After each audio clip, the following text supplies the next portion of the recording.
Samsung's Galaxy S25 Edge was teased back in January at the maker's Unpacked event, but we're still waiting for its official launch.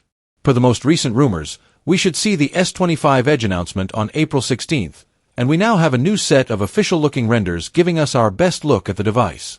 The images shared by WinFuture show the S25 Edge in its three official colors: titanium jet black, titanium icy blue, and titanium silver. This suggests the frame of the phone will be made from titanium, just like the S25 Ultra. Samsung may also offer online exclusive colors for the S25 Edge like it does for the other S25 series members, but we don't get any details on that front for now. As expected, the S25 Edge looks similar to the Galaxy S25 Plus, but it only gets dual rear-facing cameras. According to the leaks, S25 Edge will get a 200MP main shooter, ISOCELL HP2, just like the one on the Galaxy S25 Ultra. It will be paired with a 12MP ultra-wide lens. The phone is expected to feature a 6.7-inch dynamic LTPO AMOLED display with FHD Plus resolution and a 1 to 120 Hz refresh rate.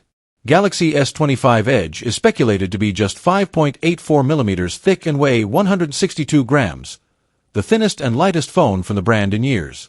It will reportedly feature the Qualcomm Snapdragon 8 Elite for Galaxy chipset paired with 12GB RAM. Expect a 3,900 mAh battery, which would be the smallest cell in the S25 lineup, 100 mAh less than the one on the Galaxy S25. Sadly, wired charging is expected to be capped at 25W speeds.